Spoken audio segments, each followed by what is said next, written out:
বানরবীরেরা, লঙ্কার দ্বার খুলে গেছে তোমাদের সকলের জন্য।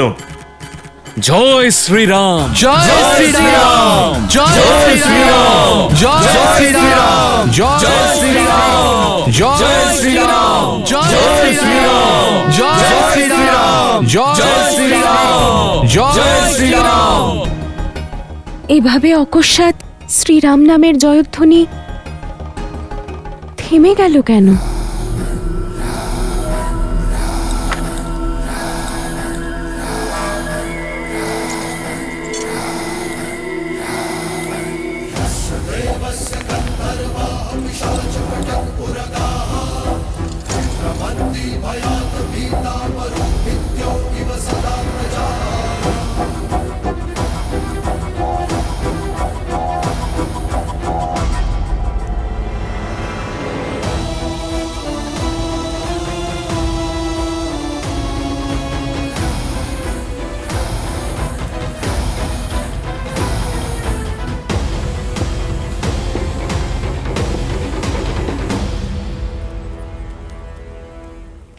সীতা, খারাপ সংবাদ আছে।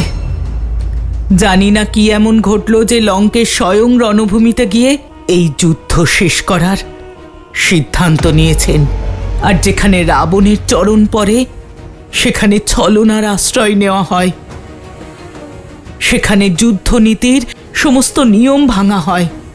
মেঘ যতই ঘন আর কালো হোক, সূর্যের কিরণ তার বুক চিরে বেরিয়ে আসে। আমার শ্রীরামের ধর্ম আর কর্মের সম্মুখে রাবণের অধর্ম আর অন্যায়কে মাথা নোয়াতেই হবে ত্রিজটা। যার আশা মাত্রই লঙ্কা থরথর করে কেঁপে উঠেছে। লঙ্কায় সেই শ্রীরামের জয়ধ্বজা উত্থিত হওয়া সুনিশ্চিত। রাবণের বিনাশ নিশ্চিত ত্রিজটা।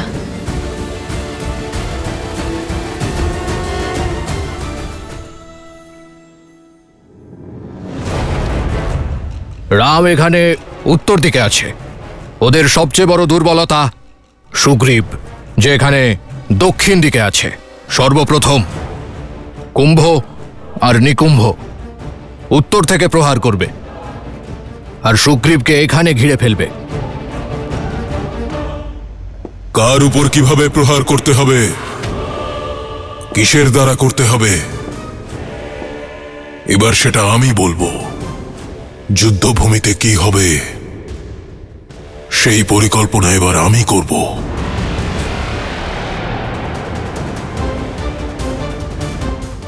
এখানে উত্তরে রাম আর লক্ষণ আছে।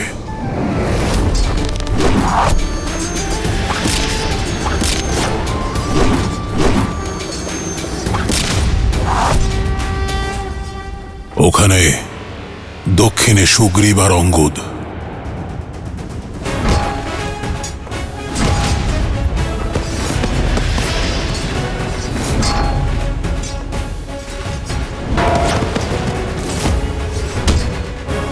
জয় শ্রীরাম।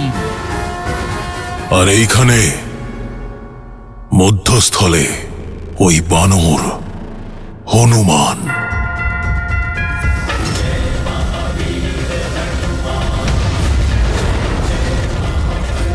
জয় শ্রীরাম, জয় শ্রীরাম, জয় শ্রীরাম, জয় শ্রীরাম, জয় শ্রীরাম, জয় শ্রীরাম, জয় শ্রীরাম, জয় শ্রীরাম, জয় শ্রীরাম। শত্রু যখন রণভূমিতে প্রবল হবে তখন তাকে দুর্বল করার সবচেয়ে ভালো উপায় হলো তাদের সেনানায়কের উপর প্রহার করা।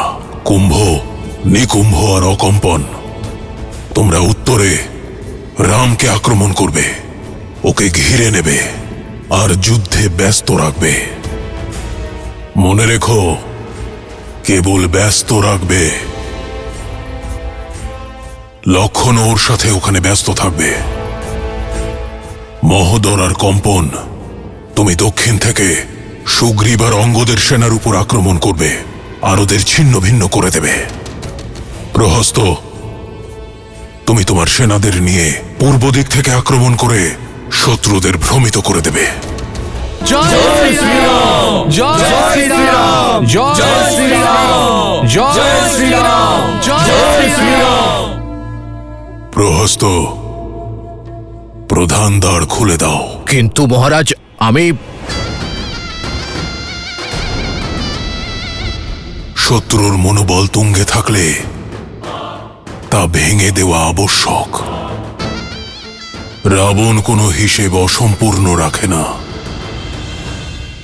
আঘাত এসেছে, তার প্রত্যাঘাত তো হবেই। পুরনো হিসেব এখনো বাকি আছে। ওই বনবাসী আর ওর মর্কটদের এবার বুঝিয়ে দেব যে মহাদেব আমার নাম রাবণ কেন রেখেছিলেন।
জয় শ্রীরাম। বানর সৈন্যদের উৎসাহ দেখে আমার মনে হচ্ছে যে আমরা আজকেই লঙ্কা জয় করে নিতে পারবো। এগোতে থাকো বীর যোদ্ধারা। আজ আমি শত্রুর গৃহে শ্রীরামের নামের ধ্বজা দেখতে চাই।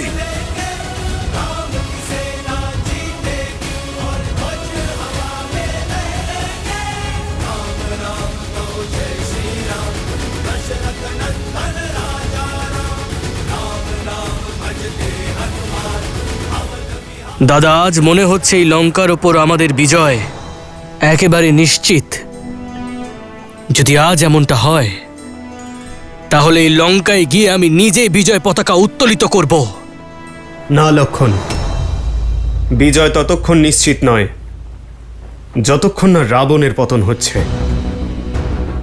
রাবণ কোনো সরল যোদ্ধা নয়, ও খুবই জটিল। ও এর উত্তর অবশ্যই দেবে।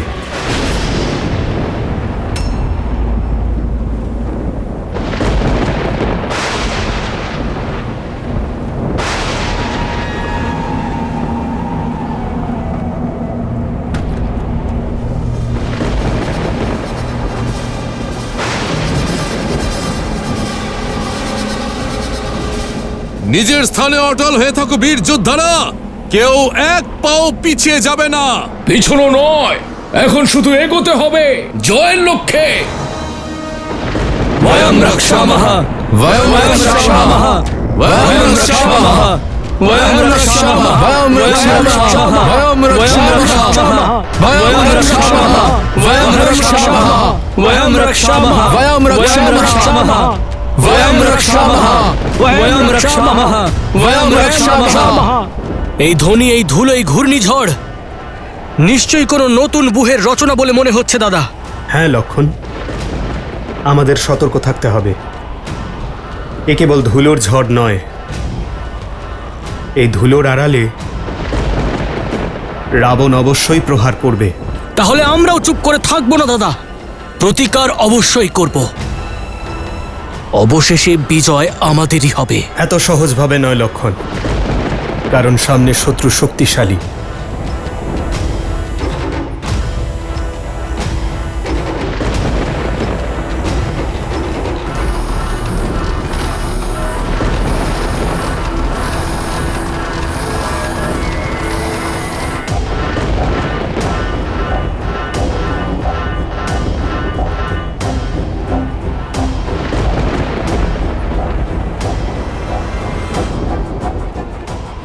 এসব কি হচ্ছে? রাক্ষস সেনা বানর সেনাদের পথ দিচ্ছে কেন? থামাচ্ছে না কেন? পথ দিচ্ছে, কিন্তু সেটা বানরদের নয়। হে প্রভু, রক্ষা করুন। বানর রাজ, আমাদের সৈনিকদের ওখান থেকে সরিয়ে দিন। ওদের পিছিয়ে আসার আদেশ দিন বানর রাজ। কিন্তু কেন? কারণ রাবণ আসছে, কারণ রাবণ আসছে। কোনো নিয়ম না মানা। যমের প্রভু দশানন লঙ্কেশ রাবণ যুদ্ধভূমিতে আসছেন।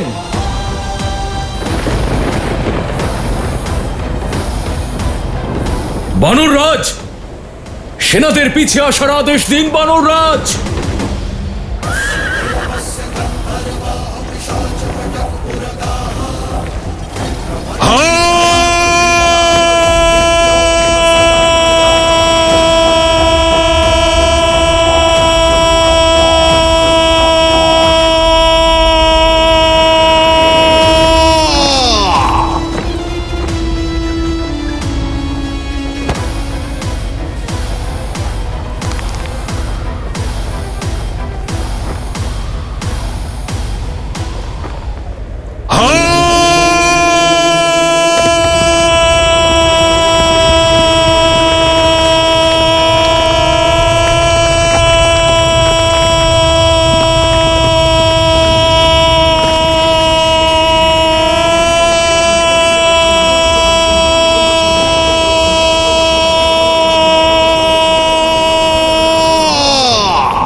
এই চিৎকার দেবী পার্বতীও সহ্য করতে পারেননি, আর এই চিৎকারের জন্যই মহাদেব লঙ্কেশের নাম রাবণ দিয়েছিলেন। এমন চিৎকার যে পাষাণকেও চূর্ণ করবে, লোহাকেও বিভক্ত করবে। সরে যাও, সামনে থেকে সরে যাও।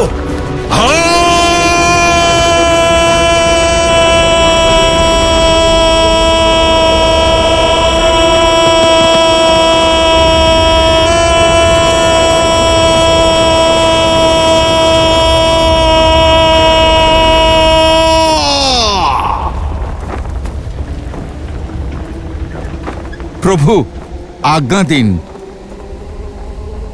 অবশ্যই হনুমান, সতর্ক থাকবে। জয় শ্রীরাম।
वयं रक्षामः, वयं रक्षामः, वयं रक्षामः, वयं रक्षामः, वयं रक्षामः, वयं रक्षामः, वयं रक्षामः, वयं रक्षामः, वयं रक्षामः, वयं रक्षामः, वयं रक्षामः।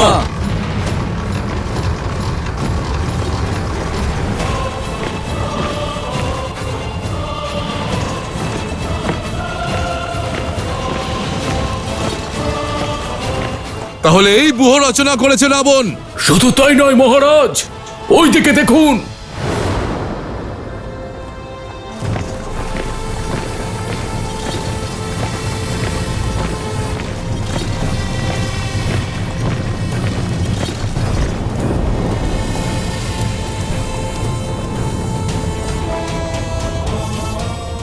নিকুম্ভ, আমাদের উদ্দেশ্য রামকে বাকিদের থেকে আলাদা করা। হ্যাঁ, ওর ভাই লক্ষণকে রামের থেকে দূরে করতে হবে। আর তারপর এই লক্ষণের সঙ্গে আমি লড়াই করব।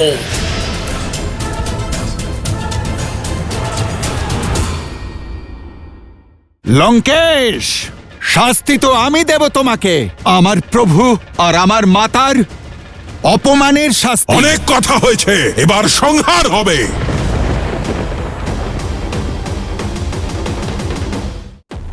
তাহলে এসে গেছো তুমি, তোমারই অপেক্ষায় ছিলাম। আজ যুদ্ধের প্রথম দিন আর রাবণ বিলাপ শুরু করে দিয়েছে। কারণ জানার আগ্রহ আমায় টেনে আনলো। কৌতূহল নয়, তোমার মৃত্যু তোমাকে এখানে টেনে এনেছে। উদ্ধত বানর, আমার এই বিলাপ তোমাকে এখানে টেনে আনার জন্যই ছিল। পরিকল্পনা সফল হয়েছে। আরে, এত প্রেম উতলে উঠছে আমার প্রতি। লঙ্কেশ, আমি তো তোমার লঙ্কাপুরী আগুনে পুড়িয়ে দিয়েছি। আসলে প্রত্যেকবার অনুচিত স্থানে তুমি যাও। প্রথমে তুমি অঙ্গদের পায়ে পড়লে, হ্যাঁ, আর এখন তুমি আমার সাথে আলাপ করতে চলে এলে। লঙ্কেশ, তুমি তোমার লক্ষ্য শুধরে নাও। তুমি প্রভু শ্রী রামচন্দ্রের শরণ নাও, ওনার পায়ে পড়ো। তার সঙ্গেও সাক্ষাৎ হবে, কিন্তু তার আগে তোমার সাথে সাক্ষাৎ আবশ্যক ছিল। বিনা আমন্ত্রণে তুমি লঙ্কায় এসেছিলে। লঙ্কার মর্যাদা অক্ষুণ্ণ রাখতে আমি তোমার প্রাণ হরণ করিনি। আজ তুমি আবার ফিরে এসেছো, আর তুমি আমার ইন্দ্রজিৎকে মূর্ছিত করেছো। আজ তোমার সম্মুখে লঙ্কার রাজা নয়, এক পিতা দাঁড়িয়ে, যে তোমার প্রত্যেকটি আঘাতের প্রত্যাঘাত করতে প্রস্তুত। আজ এখানে তোমার সংহার হবে বানর। আর ওই বনবাসী বুঝতে পারবে যে লঙ্কার দিকে যে চোখ তুলে তাকায় তার কি পরিণতি হয়।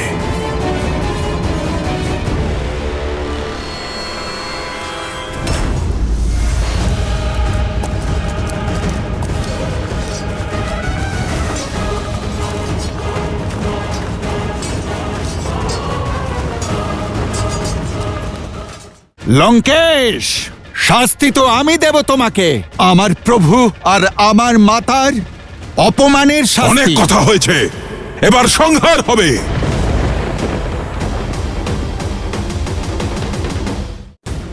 আমার সন্দেহ ছিল, আজ নিশ্চিত হলাম। অধিক কথা বলার স্বভাব ইন্দ্রজিৎ আর অক্ষয় কুমার পেয়েছে তাদের পিতার থেকেই। লঙ্কেশ, মর্যাদার কথা তোমার মুখে একেবারেই শোভা পায় না।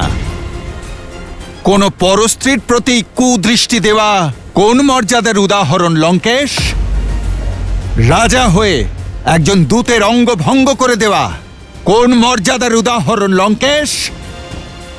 আমার লেজে আগুন দিয়ে আমাকে গ্লানি আর লজ্জাজনক জীবন দেবার চেষ্টা করেছিলে তুমি। আমাকে মৃত্যুর থেকেও বেশি ভয়ানক শাস্তি দিতে চেয়েছিলে তুমি। তোমার এই নীচ মনোবৃত্তি আর তার মর্যাদার একটা জ্বলন্ত উদাহরণ লঙ্কেশ। লঙ্কার পতনের দ্বার তুমি স্বয়ং খুলে দিয়েছ। আমার মাতা সীতাকে হরণের মহাপাপ করে, আমার প্রভুকে অপমান করে তুমি আমায় শাস্তি দিতে এসেছো। লঙ্কেশ, শাস্তি তো আমি দেব তোমাকে। আমার প্রভু আর আমার মাতার অপমানের শাস্তি। দেখো কেমন বিড়ম্বনা। যখন রাম আর লক্ষণ আমার বোনের নাক কেটেছিল তখন মর্যাদা লঙ্ঘিত হয়নি। যখন তোমাকে বন্দি করতে আমার অক্ষয় কুমার এসেছিল তখন তুমি তাকে বধ করেছিলে। সেটা মর্যাদা লঙ্ঘন ছিল না, শাস্তি স্বরূপ। যখন আমি সীতাকে হরণ করলাম তখন আমি মহাপাপী, মহা অত্যাচারী। একটা কথা প্রমাণ হয়ে গেছে যে তোমার আর আমার মধ্যে কোনো আলোচনাই সম্ভব নয়। আমি জানি যে তুমি কোনো সাধারণ বানর নও, আর আজ তুমিও বুঝতে পারবে তোমার সম্মুখে যে দাঁড়িয়ে আছে সেও কোনো সাধারণ রাক্ষস নয়। অনেক কথা হয়েছে, এবার সংহার হবে। জয় শ্রীরাম।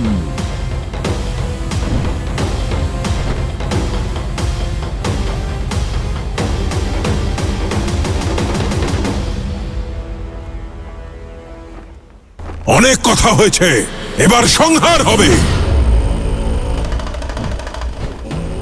জয় শ্রীরাম।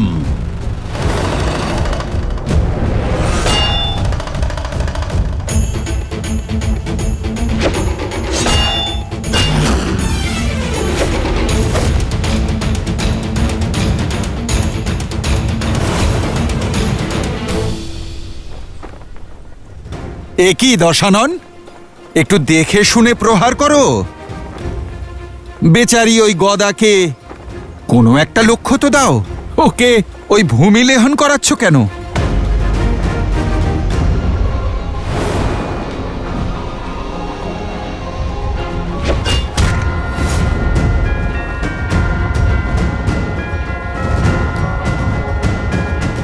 তুমি দশানন, 20টি চোখ তোমার, একটি লক্ষ্য তুমি স্থির করতে পারছো না। কখনো ডান দিক দিয়ে লক্ষ্যভ্রষ্ট হচ্ছ তো কখনো বাঁ দিক দিয়ে। দশানন, একটি লক্ষ্যে একাগ্র থেকে প্রহার করো। নাও, ঠিক আছে, তোমায় আমি শেখাচ্ছি। জয় শ্রীরাম।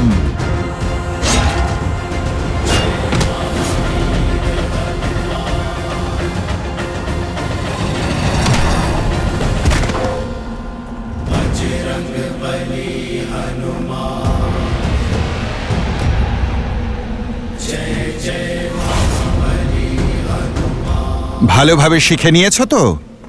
প্রভু শ্রীরামচন্দ্রের দয়ায় প্রস্তুত হয়েছ তুমি? কেমন লাগলো ওনার এই সামান্য ভক্তের হাতের প্রসাদ? ছিন্ন ভিন্ন করে দাও সবাইকে।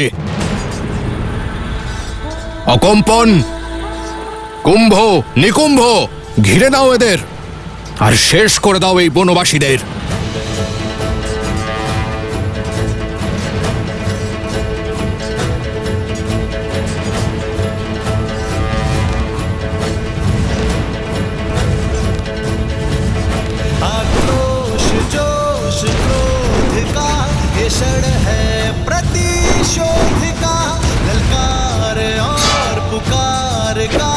क्षण है अति विरोध का, आक्रोश जोश क्रोध का ये क्षण है प्रतिशोध का, ललकार और पुकार का ये क्षण है अति विरोध का।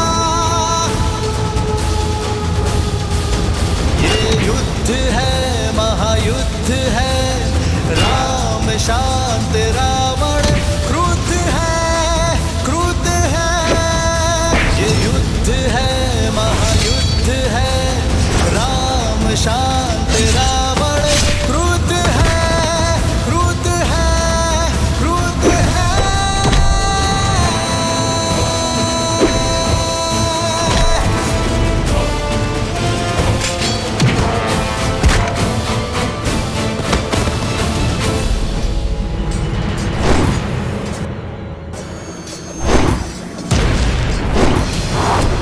বনবাসী এর আগে আর যেতে পারবে না। কিভাবে এগিয়ে যাবে যখন কুম্ভ আর নিকুম্ভ একসঙ্গে সামনে আছে? পাথরেরও তাই মনে হয় যে সে জলের থেকে বেশি শক্তিশালী। কিন্তু যখন সেই জল নিজের পূর্ণ শক্তি দিয়ে বন্যা হয়ে ফিরে আসে, তখন সে যত বড়ই হোক না কেন তাকে প্রবাহিত করে নিয়ে যায়।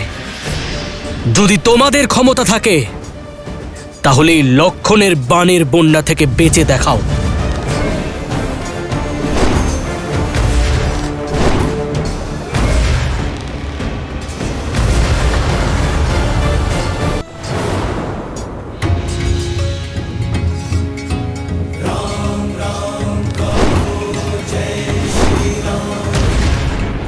এভাবে পেছন থেকে প্রহার কাপুরুষরা করে, যুদ্ধতে পরিকল্পনা হয় বনবাসে। আর পরিকল্পনা তো মর্যাদা। শুধু শব্দের বাণ চালাবে নাকি যুদ্ধও করবে? মর্যাদা পালন করি, কিন্তু তোমার ওপর আমার বাণ মর্যাদা মানবে না।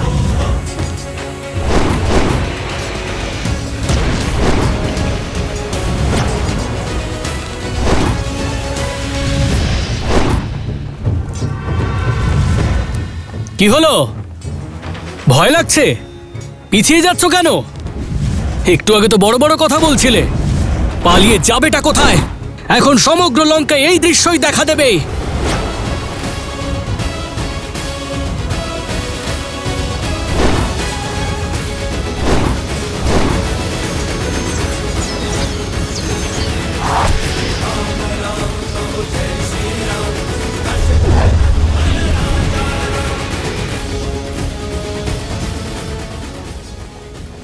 তোমার সঙ্গে যুদ্ধ করতে চাই না আমি, আমার লক্ষ্য অন্য কেউ।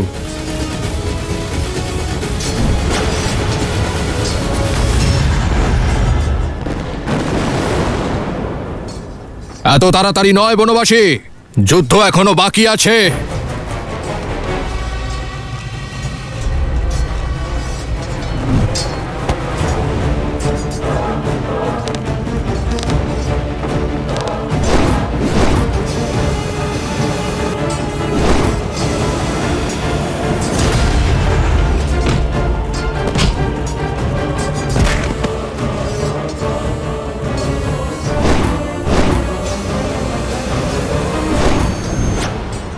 মিত্র, অন্যদিক থেকেও আক্রমণ শুরু হয়ে গেছে। এরা আমাদের ঘিরে ধরেছে। লক্ষণ, ওখানেই দাঁড়াও। দাদা, না এই রাক্ষসদের পরিকল্পনা বুঝতে পারছি আর না মনের ইচ্ছে। এরপর আমরা কি করব? আদেশ করো। লক্ষণ, কেবল ঘিরে ফেলাই এদের পরিকল্পনা নয়, আমাদের সকলকে বিচ্ছিন্ন করতে চাইছে ওরা। এখানে উপস্থিত সকলেই যোদ্ধা। প্রহার যদি সব দিক থেকে হয় তাহলে প্রত্যুত্তরও সেভাবেই দিতে হবে। মিত্র, সকল বানরদের একত্রিত করো। আমরা ভিন্ন ভিন্ন হয়ে লড়ব না। সবাই প্রত্যাঘাত করবে আর মাঝখানে একত্রিত হবে। জয় শ্রীরাম।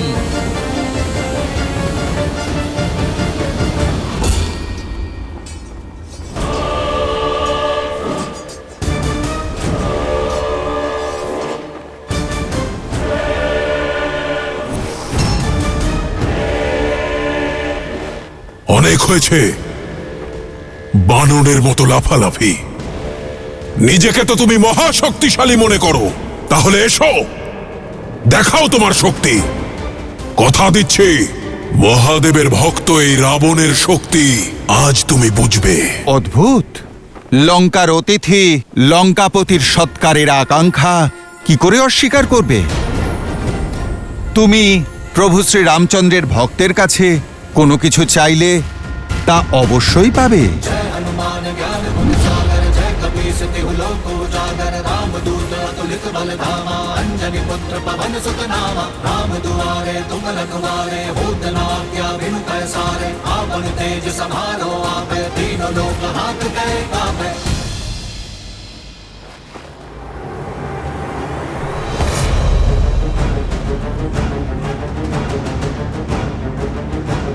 আমার লঙ্কায় আগুন লাগিয়েছিলে, আজ তোমার এমন অবস্থা করব যে আর কখনো ওড়ার যোগ্য থাকবে না।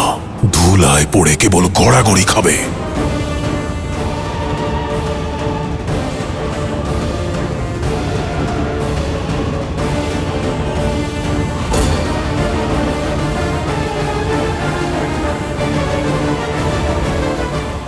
শক্তি দেখতে চাও? তাহলে দেখো আমার শক্তি, যার ছোট্ট একটা প্রহার তোমার পুত্র অক্ষয় কুমার সহ্য করতে পারেনি।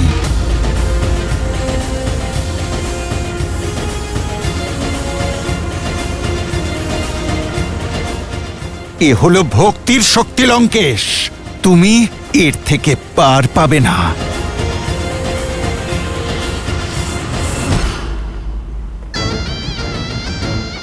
ভক্তের শক্তি এবার তুমি দেখবে, মহাদেবের পরম ভক্তের শক্তি। যে নরকে নারায়ণ ভেবে তুমি পূজা করো, তার সামনেই তোমার প্রাণ হরণ করব আমি।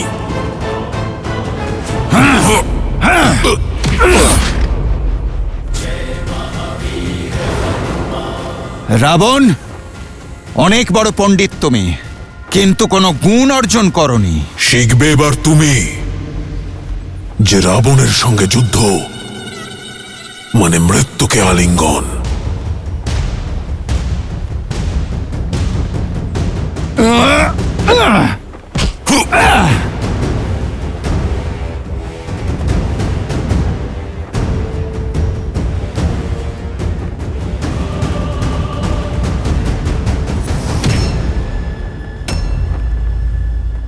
নিজেই চলে এলে মৃত্যুর মুখে ওই বনবাসীর জন্য।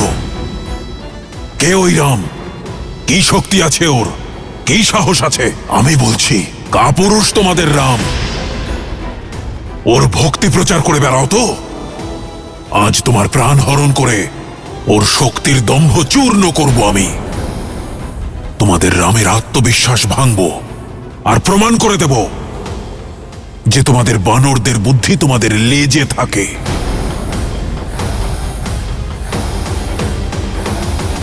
রাবণ, এবার তুমি এই লেজের শক্তি দেখবে।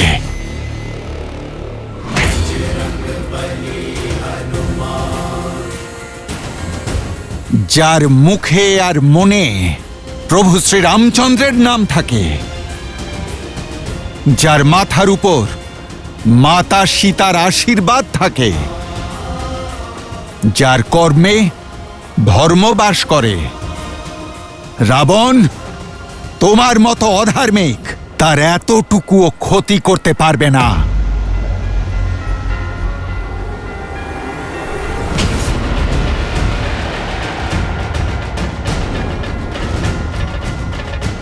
এটা আমার মাতা সীতাকে হরণ করার জন্য। এটা আমার প্রভু শ্রী রামচন্দ্রকে অপমান করার জন্য। আর এটা একজন দূতের অঙ্গ ভঙ্গ করার দুঃসাহস দেখানোর জন্য। এবার দেখো একজন ভক্তের শক্তি। জয় শ্রীরাম।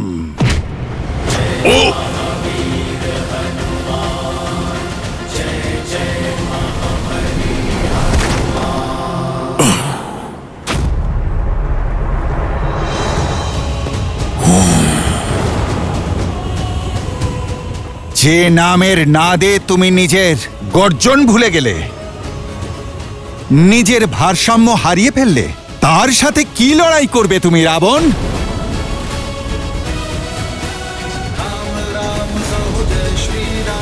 दशरथ नंदन राजा राम, राम नाम भजते हनुमान, भगत बिहारी राजा राम। जय श्री राम।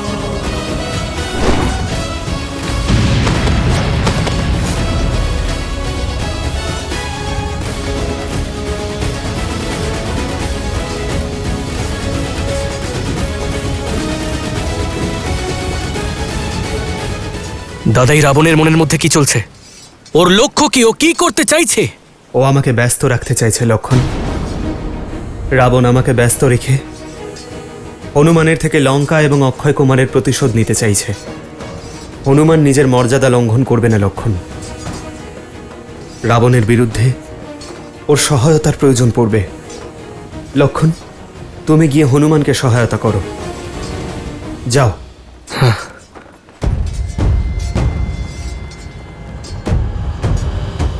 দাঁড়াও লক্ষণ, ওদের আমি সামলাচ্ছি।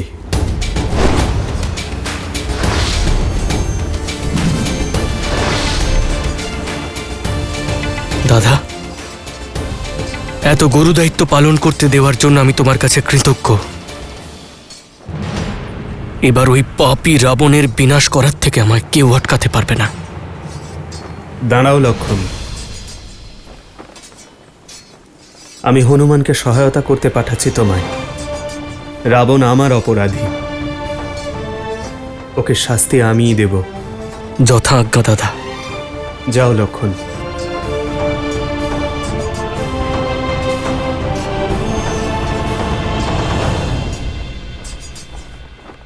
এতই যখন শক্তিশালী, তখন ওই সাধারণ বনবাসীর সঙ্গে কেন আছো? ঠিক বলেছ তুমি। রাম ভক্ত সাধারণ হতেই পারে না। আর আমি যে প্রভু শ্রী রামচন্দ্রের সঙ্গে আছি, তুমি আমার প্রহার থেকেও তা বুঝতে পারলে না? উনি হলেন প্রভু শ্রীরাম, আমার মতো সাধারণ এক বানরকে যিনি অসাধারণ করে তুলেছেন, যার নামের সাহায্যে সমুদ্রের বুকে সেতু তৈরি হয়, তিনিই হলেন প্রভু শ্রীরাম। তুমি তো অত্যন্ত ভাগ্যশালী রাবণ। আরও কিছুক্ষণ জীবিত থাকো। যদি আমার প্রভু শ্রীরামচন্দ্র নিজে হাতে তোমাকে হত্যা করার পণ না নিতেন, আমি ওনার পবিত্র চরণের প্রতিজ্ঞা নিয়ে বলছি, প্রভু শ্রীরামচন্দ্রের অপমানের শাস্তি হিসেবে আমি তোমার প্রাণ হরণ করতাম। ধন্যবাদ, কিন্তু আমি তোমাকে সেই সময়টুকু দেব না। আমি তোমার প্রাণ হরণ করব। রাক্ষস আমি!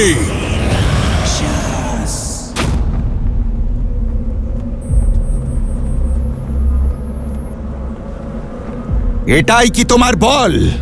সামনে এসো আমার। কোথায় তুমি রাবণ?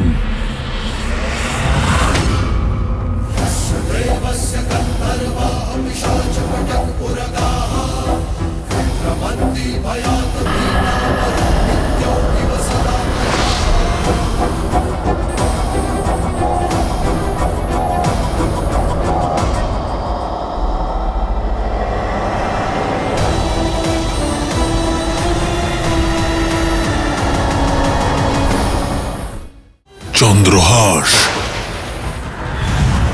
এটাই হলো রাবণের মায়া।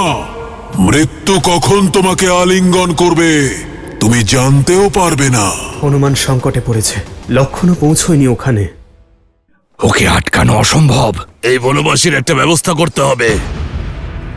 এ তখনই সম্ভব হবে যখন ওর সামনে কোনো বাধা থাকবে। বাধা এখনই প্রস্তুত করছি।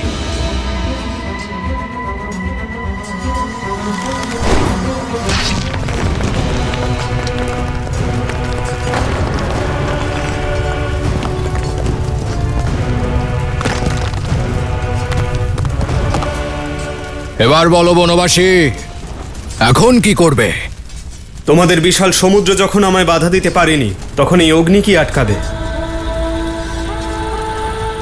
आक्रोश जोश क्रोध का ये क्षण है, प्रतिशोध का ललकार और उतार का ये क्षण है, अति विरोध का। धर्म के है संग अधर्म के विरुद्ध है।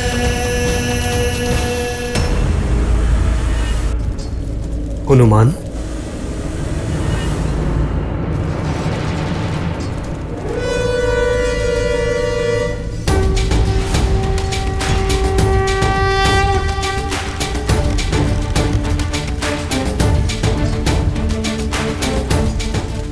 বরুণাস্ত্র।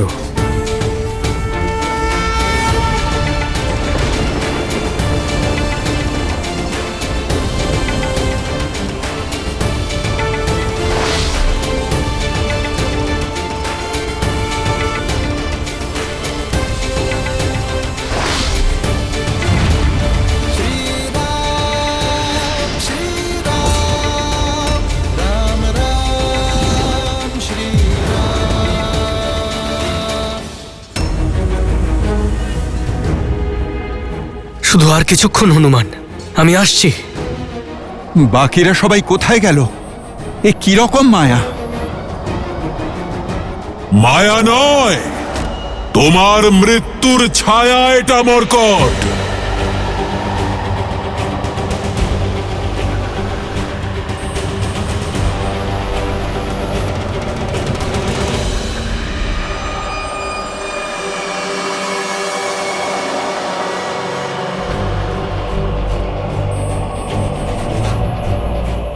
আমি কোথায় চলে এলাম?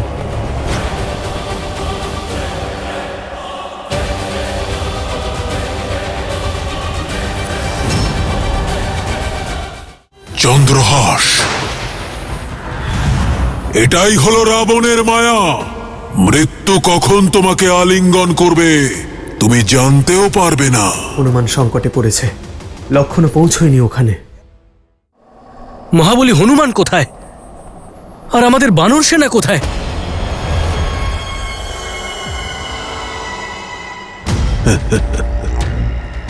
এ কেমন মায়া? লক্ষণ,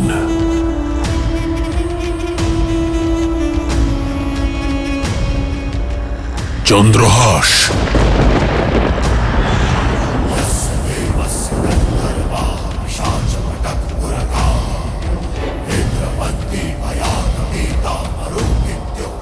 এটাই হলো রাবণের মায়া।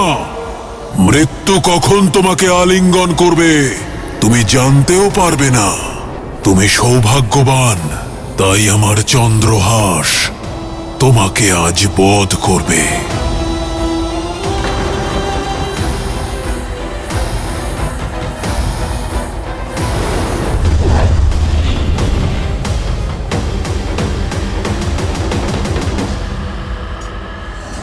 হনুমান সংকটে পড়েছে।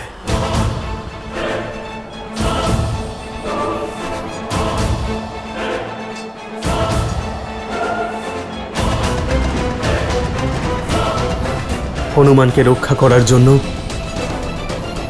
আগেই মায়া ছিন্ন করতে হবে।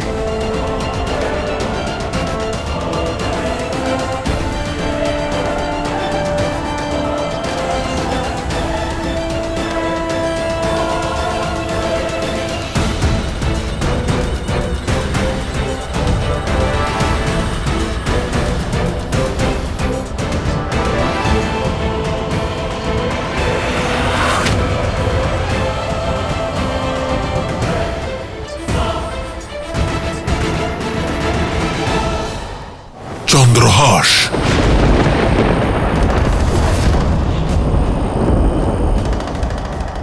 মৃত্যু কখন তোমাকে আলিঙ্গন করবে তুমি জানতেও পারবে না। আমার চন্দ্রহাস আজ তোমার সংহার করবে।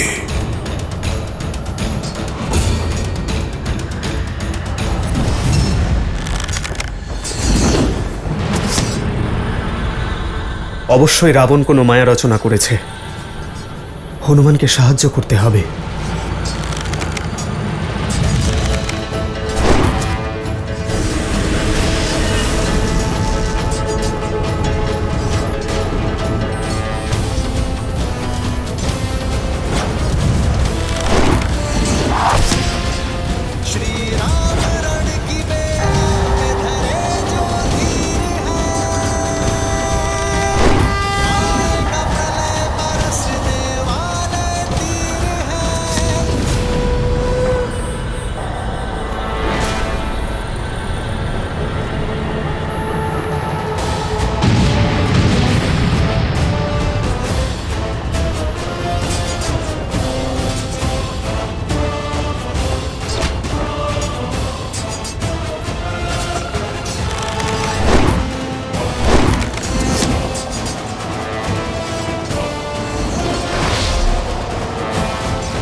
রাম, কোথায় গেল তোমার ধর্ম?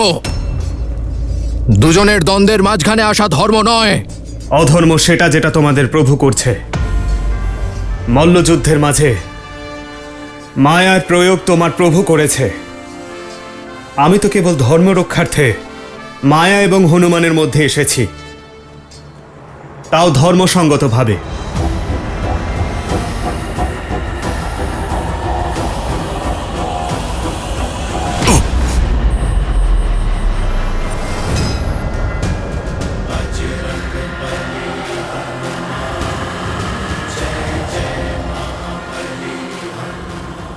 আমার চপলতাও তোমাকে বাঁচাতে পারবে না এই চন্দ্রহাসের থেকে।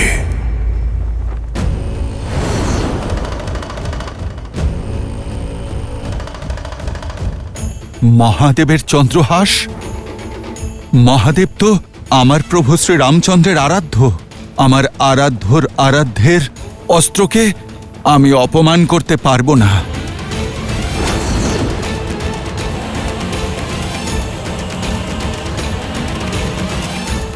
জয় শ্রীরাম, হর হর মহাদেব।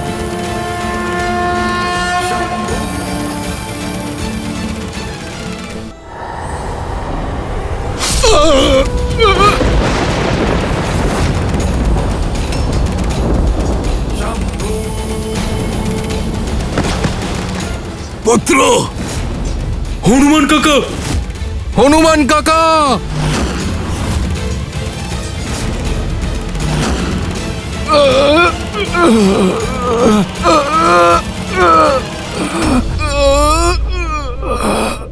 এ কেমন অনর্থ মহাদেব? আপনার অবতার আপনার এই চন্দ্রহাস দ্বারা কিভাবে পরাজিত হতে পারে? পরাস্ত? সংসারে কে এমন আছে দেবী যে বজরংবলী হনুমানকে পরাস্ত করতে পারে? পরাস্ত হবে না অঞ্জনী পুত্র। শুধুমাত্র আমার চন্দ্রহাসকে সম্মান জানানোর জন্য তার প্রত্যুত্তর দেয়নি। জানেন ও কেন এমনটা করল? কারণ ও খুব ভালো করেই জানে যে চন্দ্রহাস হল তাঁর অস্ত্র, যিনি বজরংবলীর আরাধ্যেরও আরাধ্য। এটাই তো বৈশিষ্ট্য এই দুজনের সম্পর্কের, যেখানে একদিকে শ্রীরাম সংসারকে মর্যাদার পাঠ শেখাচ্ছেন, সেখানে অন্যদিকে তার অনন্য ভক্ত হনুমান অন্যের মর্যাদার খেয়াল রেখেছে। কিন্তু রাবণ যদি এই চন্দ্রহাস শ্রীরামের বিরুদ্ধে প্রয়োগ করে?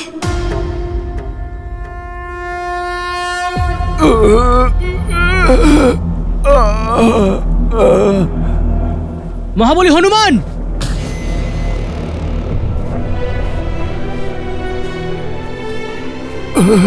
মহাবলী হনুমান, আপনি ঠিক আছেন তো? উঠুন।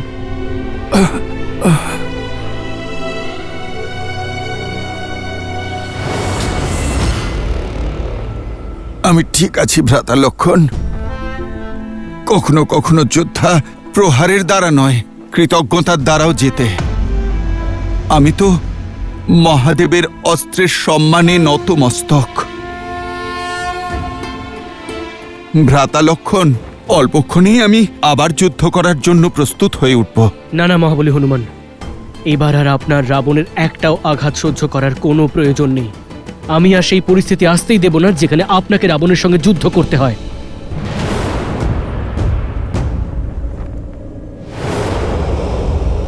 দশানন! আমি দশরথ পুত্র লক্ষণ তোমায় যুদ্ধের জন্য আহ্বান জানাচ্ছি।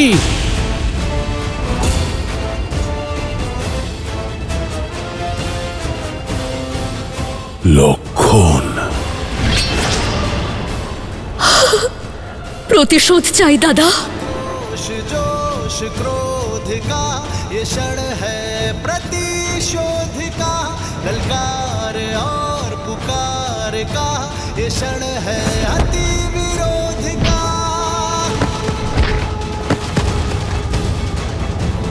बढ़ रहा है जोश, बढ़ रहे हैं अब कदम। রামের উপর প্রহার করার আগে এই লক্ষণের উপর প্রতিশোধ নেব শূর্পণখার হয়ে।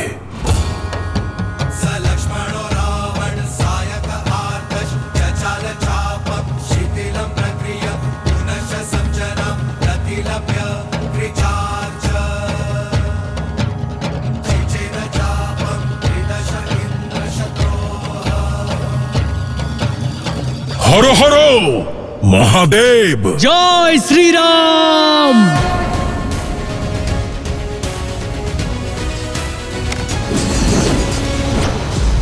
লঙ্কেশের পথে বাধা সৃষ্টি করার শাস্তি দাও ওকে। নিকুম্ভ, অকম্পন, প্রহার! শত্রু চারিদিক থেকে আক্রমণ করছে মিত্র, কি করব? তাই যা ওরা চাইছে, বাকিদের থেকে আমায় ভিন্ন করতে চাইছে। করতে দিন ওদের, আসতে দিন আমার সম্মুখে। মিত্র, আপনি গিয়ে হনুমানকে সামলান। ওদের জন্য গুরু বশিষ্ঠর শিষ্যই যথেষ্ট।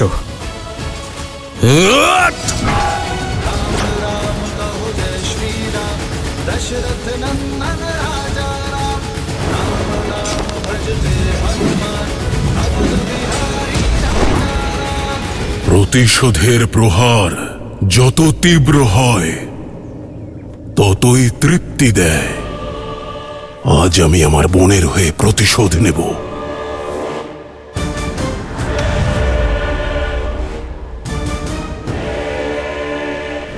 তোমার এই অসম্পূর্ণ ইচ্ছে নেই তোমায় এই পৃথিবী ছেড়ে চলে যেতে হবে দশানন।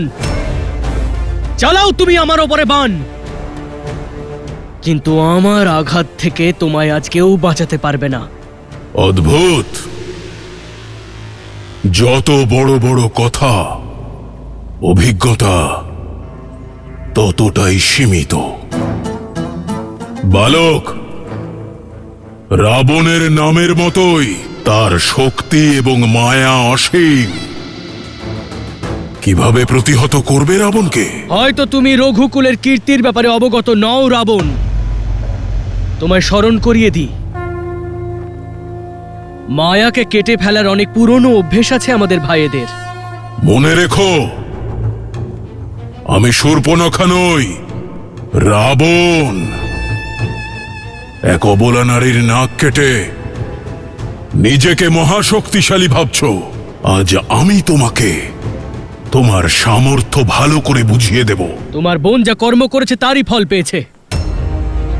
মায়া প্রয়োগ করেছে, তাই কায়া ভঙ্গ হয়েছে। আমার বৌঠানকে স্পর্শ করার দুঃসাহস দেখিয়েছে, তাই আমার খড়গ তার নাক কান স্পর্শ করেছে। কিন্তু তুমি তো দেখছি তোমার বোনের থেকেও মূর্খ রাবণ। নিজের বোনের এই কুকীর্তি দেখে শিক্ষা লাভ করার জায়গায় তুমি তার থেকে বড় দুষ্কর্ম করে ফেললে। তুমি তোমার বোনের থেকেও বড় শাস্তি পাওয়ার যোগ্য রাবণ।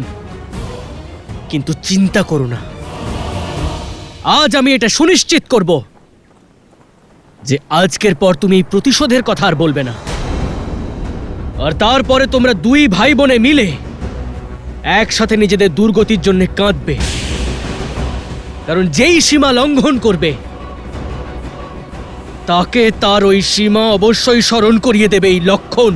সীমা তো তুমি লঙ্ঘন করেছ, আমার বোনের উপর প্রহার করে, তার অঙ্গ ভঙ্গ করে। নিজেকে তো তুমি ধর্মাত্মা বলো, ন্যায় নীতি আর ধর্মের বড়াই করো। সত্য তো এটাই যে তোমার ধর্ম, তোমার ন্যায় একটা মুখোশ, তোমার ভীরুতাকে লুকোনোর জন্য। আজ এই রাবণ সংসারকে সেই ভ্রম থেকে মুক্ত করবে যে রঘুকুল অজেয়। আজ লঙ্কার এই সাগর তটে রঘুকুলের সূর্যাস্ত হবে, আর আমার বোন ন্যায় বিচার পাবে, অবশ্যই পাবে। অদ্ভুত, অসাধারণ বক্তৃতা দিয়েছ দশানন। নিজের প্রজাদেরকেও এইভাবে কথার মায়াজালে আবদ্ধ করে রেখেছো, তাই না? তোমার বোনের সাথে অন্যায় নয়, ন্যায় করেছিলাম আমি। স্ত্রী হওয়ার অর্থ এই নয় যে তার করা অপরাধকে আমরা দেখেও এড়িয়ে যাব। ও শাস্তি পেয়েছে কারণ ও শাস্তির যোগ্য। কিন্তু যাই হোক না কেন, তোমার এই বুদ্ধির তীব্রতা দেখে আমার মনে তোমার জন্য সম্মান জেগেছে। আর এই সম্মানের কারণ? নিজের অধর্ম লুকোনোর জন্য কি বুদ্ধিমত্তার সাথে নিজের বোনের সমস্যা প্রয়োগ করলে তুমি। অদ্ভুত। যা বলতে চাইছো সোজাসুজি বলো। তুমি জানতে যে দোষ তোমার বোনেরই, কিন্তু তুমি ওই দোষের মধ্যেও অবসর খুঁজে পেয়েছো। মিথিলাতে ধনুক তুলতে না পারার প্রতিশোধের অবসর, এত বছর পরে নিজেকে পুনরায় সর্বশক্তিমান প্রমাণ করার চেষ্টার অবসর। আর তাই তুমি এই কাজ করেছো, আমার বৌঠানকে অপহরণ করার মতো মহাপাপ। আর একজন ভাই তো নিজের বোনের ঢাল হয়ে দাঁড়ায়, আর তুমি নিজের বোনকেই ঢাল বানিয়ে দিলে। তোমার এই কুকৃত্যের জন্য নিজের লজ্জা হওয়া উচিত রাবণ। অনেক হয়েছে তর্ক বিতর্ক, উপদেশ নয় ধনুষ টঙ্কার শুনতে চাই আমি। ডাকো তোমার রামকে। আসবেন, আমার দাদাও অবশ্যই আসবেন ধর্মের ধ্বজা উত্তোলিত করতে। কিন্তু নিজের বিনাশের জন্য এত ছটফট করছো কেন? কিছুক্ষণ এই রঘুনন্দনের ছোট ভাইকেও সুযোগ দাও নিজের সেবা করার। এ তোমার অন্তিম ইচ্ছা? পূর্ণ অবশ্যই করব বালক। রাম আসার পূর্বে একটু খেলা করা যাক। এত ক্ষত দেব তোমায় যে শুধু এই সংসার কেন, তোমার দাদা রামও তোমাকে চিনতে পারবে না। নিকুম্ভ, অকম্পন, প্রহার! মায়াবী অসুররা চক্রব্যূহ ভেদ করে আমাদের শ্রীরামকে সাহায্য করতে দিচ্ছে না। প্রভু একা সবাইকে প্রতিহত কিভাবে করবেন?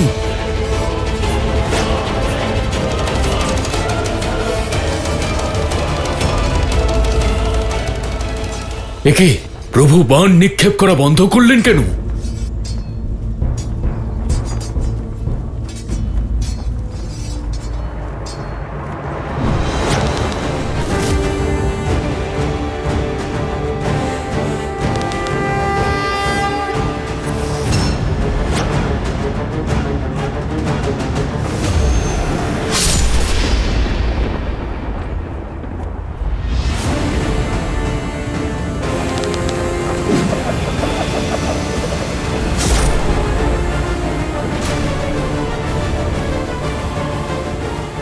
কি হলো দশানন, আনন্দ পেয়েছো তো? নিভে যাওয়ার আগে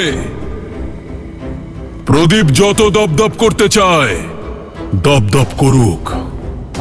এবার সামলাও রাবণের বাণের ঝড়। ইন্দ্রাস্ত্র।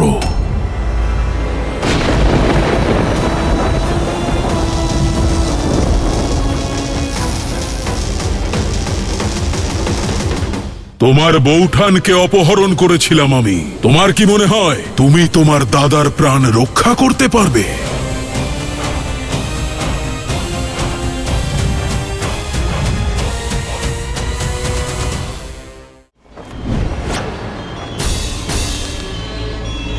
ভৌমাস্ত্র।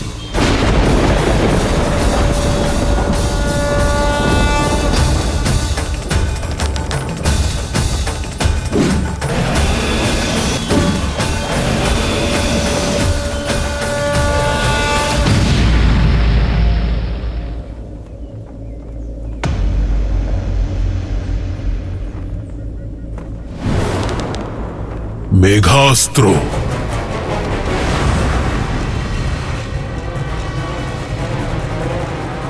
এই অস্ত্রকে প্রতিহত করতে পারে একমাত্র বায়ু অস্ত্র।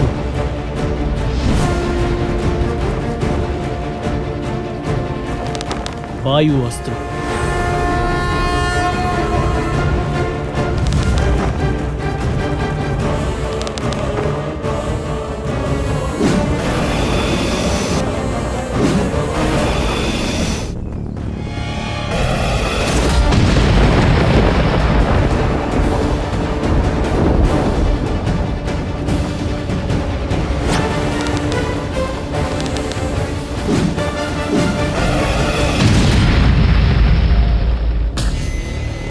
ব্যর্থই প্রতিযোগিতা করছো রাবণ। নিজের দাদা রামের ছায়া এই লক্ষণ।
আমার বাণ প্রতিহত করে নিজেকে তুমি মহারথী ভেবো না বালক। আমার পরবর্তী প্রহার সামলাতে পারবে না।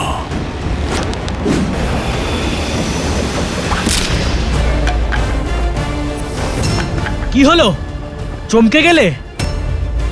থেমে থেকো না রাবণ, তুলে নাও দ্বিতীয় ধনুক আর চালাও দ্বিতীয় বাণ। কারণ আজ এই লক্ষণ, শ্রীরামের অনুজ লক্ষণ, তোমার সব আঘাত, সব মায়াকে প্রতিহত করবে। চালাও। তোমার বৌঠানকে অপহরণ করেছিলাম আমি, তাহলে কি মনে হয় তুমি তোমার দাদার প্রাণ রক্ষা করতে পারবে?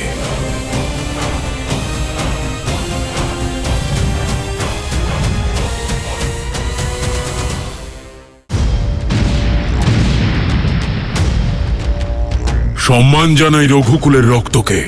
বল আর কৌশল দুটোই আছে তোমার, কিন্তু বালক, এখনো পর্যন্ত এই রাবণকে চিনতে পারোনি তুমি। মনে আছে আমার, নিজের বৌঠানকে রক্ষা করার জন্য এক গণ্ডি কেটে দিয়েছিলে তুমি, কিন্তু সেই গণ্ডি রাবণের সম্মুখে টিকতে পারেনি। সেই ধর্মের রেখাকে লঙ্ঘন করে তোমার বৌঠানকে অপহরণ করেছিলাম আমি। তাহলে কি মনে হয় আজ তুমি তোমার দাদার প্রাণ রক্ষা করতে পারবে?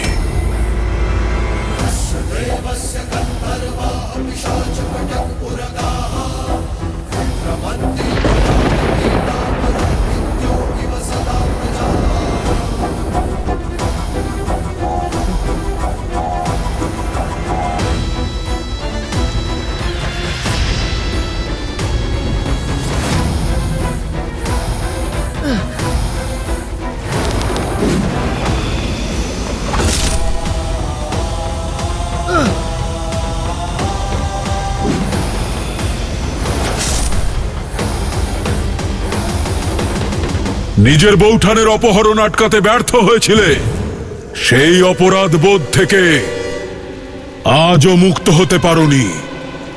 তবে রাবণকে কিভাবে প্রতিহত করবে?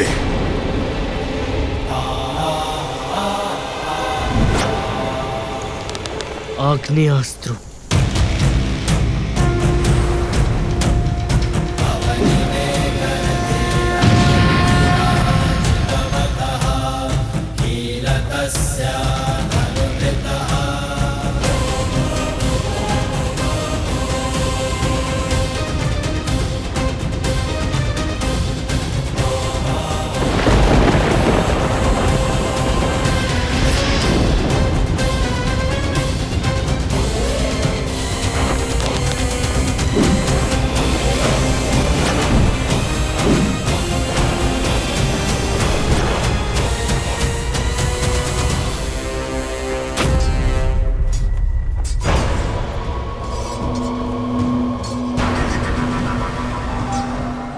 সেনাপতি প্রহস্ত, আমাদের আঘাতের উপাচারের জন্য তাড়াতাড়ি ফিরতে হবে আমাদের। না কুম্ভ, যদি আমাদের মৃত্যুও হয় তবুও আমরা পিছিয়ে যাব না। তোমরা পিছিয়ে যাও, পিছিয়ে যাও, বাঁচলে তবেই তো কাল লড়বে।